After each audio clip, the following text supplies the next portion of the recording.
Hi everyone and welcome to APTU.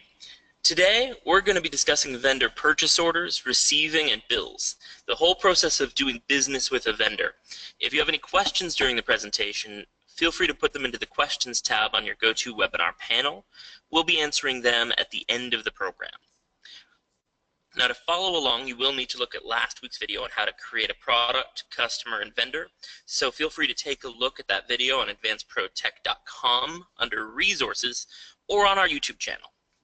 So moving into AdvancePro, we are going to come to the Vendor tab.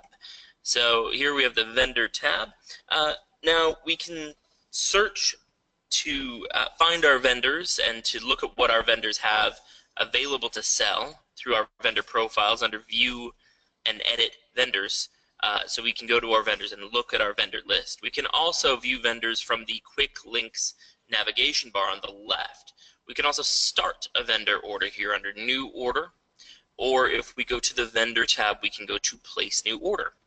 I'm going to go ahead and start that new order. And here we can start to choose which vendor we are going to be ordering from. Now, our other option for getting an order placed in AdvancePro, if you take a look at our back order management video, it does talk about ways that when you get a customer order, you can automatically create a vendor order for the products a customer is ordering. So go ahead and take a look at that. Today we're going to be doing things the simple way. I'm going to go ahead and choose our vendor, and we'll move ahead. So across the top of this screen where we enter the order, we can manage the destination address, we can manage the payment terms, the ship date, expected date, carrier, and the carrier account number. So this way we can tell our vendor exactly how we want things shipped. For the account number and the payment terms, these can actually be set in the vendor profile so that they automatically appear. Now we can add any item that this vendor is set to sell us, either by starting to type in a SKU, or vendor SKU, or UPC, or the property of a custom field to search for it to start with. So if I start to type in an item, we can quickly add that to the order. We can also search for items. We can put in all or part of a SKU, UPC, vendor SKU, or product name to search for a specific product. So for example, if I start to type in a specific product and I hit our search button, the magnifying glass, it will go and find that product or any product that matches what I had typed. If I do a search with a blank field, it's going to show me everything that this vendor is set to sell me, and here I can filter it down by what's below the reorder level. So this way we can see if there's anything that we're low on from this vendor based on our reorder alert levels. So here I can go ahead and check off the items that I want. We can quickly add them to our order. We can adjust prices if the prices have changed or if the prices are variable. We can adjust our quantities. And once I've got that saved, at this point we can print this off. We can email it to our vendor or to anyone else using our email button.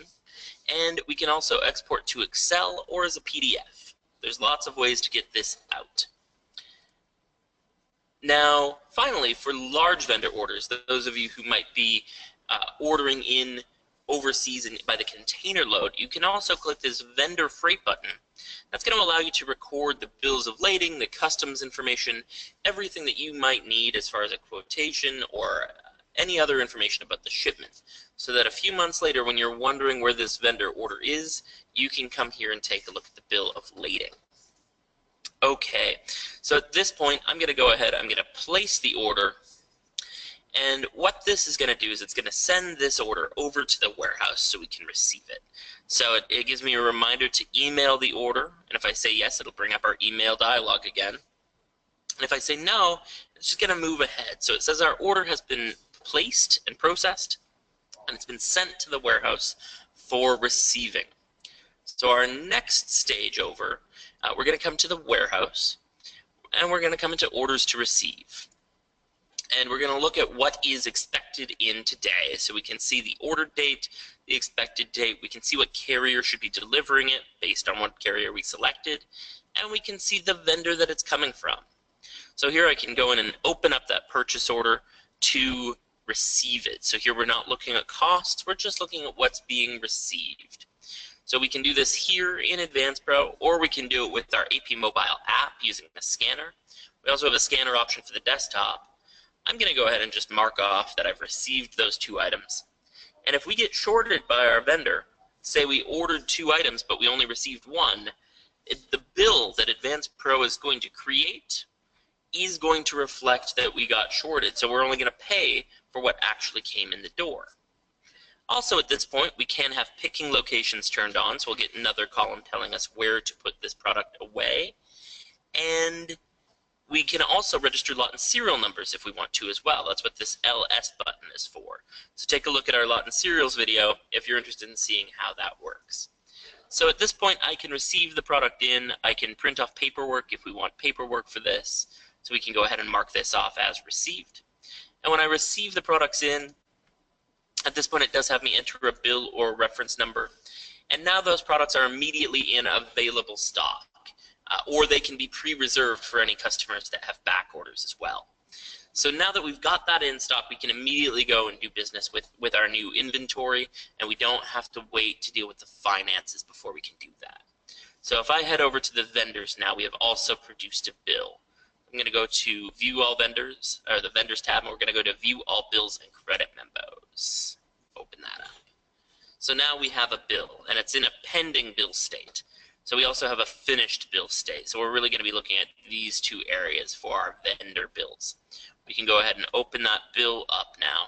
This is a pending bill, so it means we've received the goods, but this is just a draft of what the bill should look like. This should be matched up with a paper bill sent from your vendor or an emailed bill. So this way you can reconcile what they say you owe with what you say you owe. This is what you received, so you can see what was ordered, what was received, and the price that you received it at. You can still make changes, so if you got a discount after the fact, you can make that change, or if it was entered incorrectly, you can make that change. Now, if we want to, we can also hit a freight button, and this allows us to enter any third-party freight. So in one step, we can actually link those freight charges with the products that we were received for costing purposes, and we can also use this to put in our freight bill. So we're going to get a bill not just for the product provider, but also for the freight provider as well. Now we can print this off. We can also look at a paper trail, which is really useful to see who's made any changes to this. And if we need to email anything directly to our vendor, we can hit our email button here, and it's going to come up with a vendor email that we can send. So this is a number of different things that we can use this for to go ahead and prepare this to move over to QuickBooks if we're working with QuickBooks. So here's our pre-attached bill. So this way we can send our documentation over to our vendor if we need to reconcile anything. This is very, very similar to how our PO will email off as well. We can also set up so there's templates, so the message can be pre-written, the subject can be pre-written as well. So at this point, I'm going to hit Create Bill. That's going to finish this vendor transaction in AdvancePro, and it's going to send it over to QuickBooks on the next sync if you're syncing with QuickBooks. So that just walks us through that entire vendor purchase, receiving, and billing process. There is one more thing I want to show today, and that's actually a way that we can shortcut that system. So if we want to record a purchase or record an acquisition of inventory in AdvancePro, but it's not a situation where we need to place a purchase order in advance, something you can do is start an order, put in an item that you're receiving, and this is really good for a situation where you might personally go out and get some product. So you don't have to worry about whether or not you received it because you purchased and received it in one step. So what you can do is you can click off Direct Bill. So this Direct Bill option really will enable you to, as soon as we hit Place Order, it's going to take us directly to the billing stage. We're going to bypass the warehousing stage and bring the inventory into stock directly. So now we can just create the bill and the transaction is done. So that's another way that we can go through this process in a bit of an abbreviated form. A couple other quick notes that I want to make sure that you're aware of. As we're going through this first stage, we can also attach notes. So notes allow us to put notes out to the vendor, either during the order or later on when we're dealing with the billing, or we can put notes out to the warehouse so we can let them know if there's any special handling for this product as it gets received. So that concludes our quick tour of purchasing, receiving, and dealing with billing. If you have any questions, like I mentioned, do feel free to enter them in the questions tab of your GoToWebinar panel. We're going to leave a moment to go ahead and get those questions from you. Can you show an example of using the barcode scanner? I'd be happy to. So let's jump over to the warehouse. Let's see if I have something I can receive on. Oh, it does work in picking as well. Now, here we go. We can go to orders to receive. We've got one that we can partially receive here, or even fully receive. Here's one. Okay, so we've got one item on this order. It happens to have the SKU RLFL. You'll see down here you'll have scanner search, or you can have, also if you're using picking locations, you'll be asked to set the picking location before scanning the item in, so you're telling AdvancePro where you put the product away.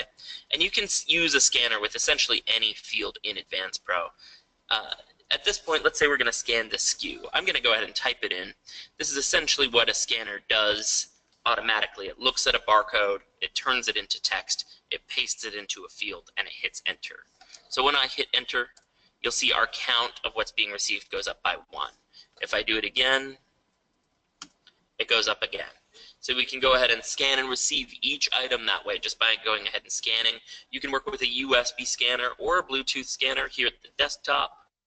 Or, like I mentioned, we have our app, we have devices available that have integrated scanners. Okay, and looking to our next question.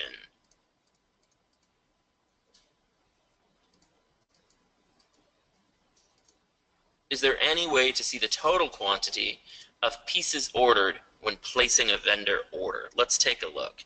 So we're going to head over to new order. We're going to go ahead and open up an order, and we'll get a few things available.